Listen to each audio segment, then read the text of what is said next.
All right, our next guest is a man who's been a part of America's living room for decades, a Bronx-born performer who has turned timing into his superpower.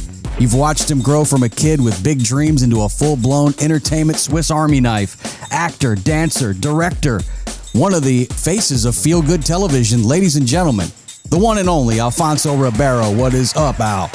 How you doing? I'm good, man. Whenever I watch you on America's Funniest Videos, I feel like I'm seeing a form of stand-up comedy. Like you got the setup, you got the timing, you got the punchline. You're working a live audience. Do you kind of look at yourself as a comedian on this show? I don't really think of myself as a comedian specifically because, I mean, it's all written. It's all, I mean, not that, you know, stand-up comedy isn't written, but it's more just hosting entertainment than telling jokes, right? Because I'm really just setting up the different, raps for, between the videos. So, yeah, stand-up comic is more, just kind of with the mic in the hand and telling stories or, telling jokes. I feel like it's a little different than that, but still a compliment. Yeah, there's definitely a few more dynamics that you have to deal with, but I was just watching an episode last night, and I noticed, man, this guy's like a comedian. He's got the audience, he's timing the clips, you're delivering the lines, so impressive stuff. If you want to watch the new season of AFV, it's on Sunday nights, 7, 6 Central, ABC, also available on demand. And if you got a funny video on your phone, make sure you submit it. And I hear that you guys are doubling the prize money. Is that true? The prize money has been doubled. This is the second season, so it's no longer $10,000 for the first place winner. It's $20,000, and then $6,000, $4,000 for second and third. So yeah, we've doubled it up. We want people to enjoy some more money. I mean, it's expensive out there, so let's give the people what they want, a little bit extra cash. Yeah, I remember when I first saw the show. Of course, the great Bob Saget was hosting, and those were the old camcorder over the shoulder days where you'd mail in the tape. Did you, as a youngster, ever play around with the old over-the-shoulder cameras, VHS recorder, or you were in show business, so you didn't really have any interest in playing with the camera? Yeah, I didn't really do a lot of the over-the-shoulder camera work. I was a director also, so I did it in that way, more of on the professional, level than just having the camcorder at the house. We weren't really a family that videotaped a lot of things. We didn't really have that, in my life growing up. So it wasn't something that I, did naturally. But I love the fact that everyone else had it. And, back then when you actually sent in your VHS tape to the show, now it's the digital world has made it a lot easier.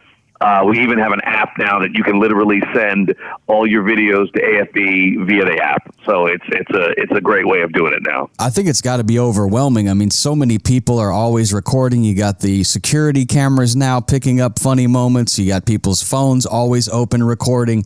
It's got to be overwhelming. Do you have like a figure of how many videos they get on a daily basis there at AFV? It's got to be a lot.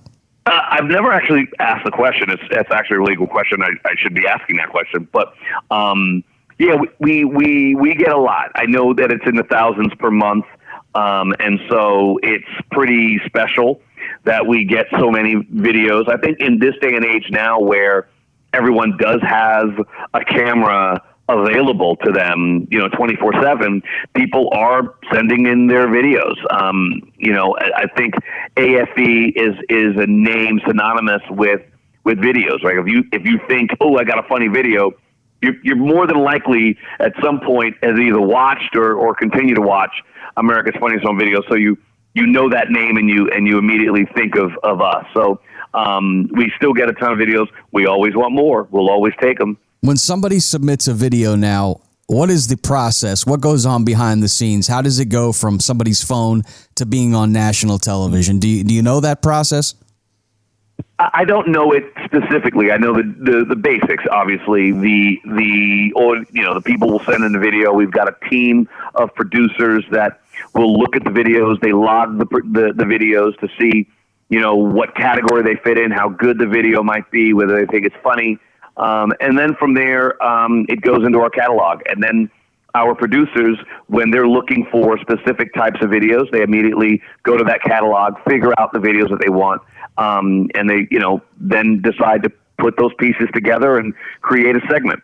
it's simple, but it's also, it's a lot. It's a lot of work. And then I'm sure it has to go to the writer's room. Are you writing a lot of these jokes? Or are you in the room when the jokes are being written? I know that you're a stickler for wanting to rehearse jokes. You used to say that when you were on Fresh Prince, that you wanted to make sure you gave a strong presence at the rehearsal because you want to know if the joke is going to land or not. Is that similar with the way that you deliver these jokes on this show? Well, no, obviously I always like to say, stay in your lane, right? I'm not a writer on the show. I let the writers write. I let them produce the videos.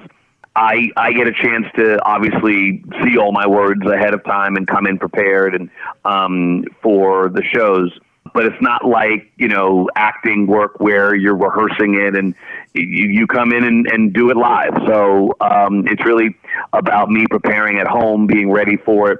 I'm actually shooting 3 episodes on Saturday. I got voiceover tomorrow. So it's really just about doing the work at home. But yeah, I stay out of the that process. I don't really, look at the videos and see them and decide. And nope. I let the great people who are doing it, who've been doing it forever, do their deal. I've realized something watching the show. A lot of the clips that make us all laugh, I don't know why it is, but something about human nature. We love watching people experience pain. When somebody slips, when somebody falls, somebody gets smacked in the head, it's like they are feeling pain, but we somehow find that funny. Why do you think that human beings think it's so freaking funny when somebody gets hurt? I don't know why. I think, and I love those videos, so I understand it well. I think a lot of that is based on the fact that you're familiar with it. It's not about watching other people get hurt. Is anytime you see something, it brings you back to a moment that you remember. And we've all been hit before. We've all fallen down. And we know that experience. And if you're able to laugh at yourself, it brings comedy to you because you're like, yeah, I remember that happened to me that one time, right? It's the same way that music will bring you back to a time in your life that you have a memory of that song. And so it's all memories. I think it's all memory based. And so for me, I think it's that. I think that, it's not like we love seeing people hurt themselves. We just have a memory of it happening to ourselves, and we view it in a positive light. And maybe that's why we also relate to the dogs and cats and the birds, because most people in this country have some type of pet at home, or they did at some point in their life. With you having the kids at home, I got to ask, is your house full of pets? How many pets in the Ribeiro house? Any? Well, this is a brand new thing because we never really did the pet thing, but we are now. So we've got 2 dogs now. We just got our second dog literally 2 days ago. So we're now a dog household, I guess. Wow! Did you have dogs growing up as a kid, or is that something you never had? I never had pets growing up, so this is not anything. It was a wifey and kids thing. I was never really a pet guy, but I got 2 of them now. I got no going back. Yeah, it teaches those kids responsibility. Make them feed them, make them take them out. I know that wife of yours is really taking good care of those kids. I see you guys traveling a lot, and she posts online, and it looks like you got a nice family unit there. We're talking with Alfonso Ribeiro, of course, the host of AFV. New episodes airing on Sunday at 7, 6 Central. I do want to quickly ask you about the Fresh Prince. And when people talk about great TV fathers, they always mention Uncle Phil. He's always in that Mount Rushmore list. James Avery, I felt like he gave that character so much authority, so much heart, very authentic. Did he become a bit of a father figure for you during those years on that show? I'll say this. He wasn't necessarily a father figure for me because ultimately I have a great dad but he was a great friend. And he was an incredible actor, an incredible person. I think that it's important in life to have mentors, to have people that you look up to that help guide you in many ways in life. I went to college for a year and had a dean who said, Do you have a male figure in your life that you can look up to and talk to that's not your parents? And James Avery was one of those people, and so was Joe Marcel, who played the butler Jeffrey, and so he was just an incredible man, and the writers wrote an incredible character, and he obviously did a lot for a lot of people with showing them what a real dad's supposed to look like. And on another note, I want to tell you how deeply sorry we are. I saw your heartfelt tribute to James Van Der Beek, and so a lot of people very heartbroken over this. And when you're carrying these type of real life issues on your chest, but you still got to walk out there, you still got to deliver those lines.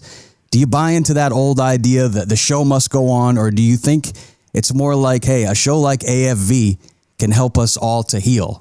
Well, I definitely believe a show like AFV can help us heal. I also believe the show must go on. I had to, shoot a few days after his passing, and it was very difficult. But the show must go on. Life must go on. We are born to die, and I know that sounds cruel at times, but that is the truth. We're born, and then we're going to pass.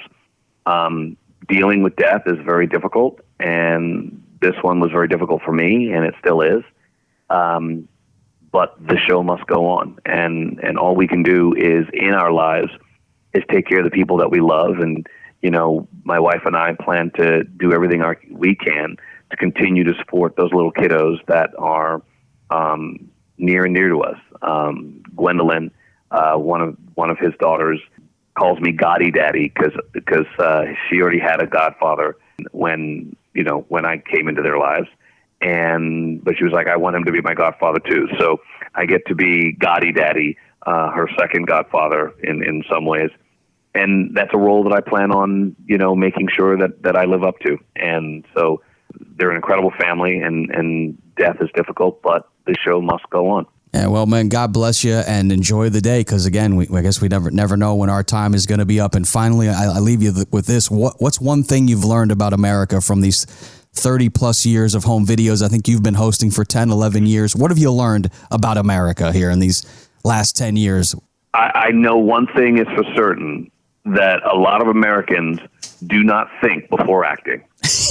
Yeah, well, I see that. Hey, but it could win you 20 grand. So, hey, go out there and live. Which is worth it. Yes. It's worth it. Alfonso Ribeiro, thank you so much for taking the time to be with us. Congratulations on the continued success, and thanks for all the laughs. We'll be watching the show on Sunday nights, AFV. Thanks, my brother. I appreciate it. Thank you so much.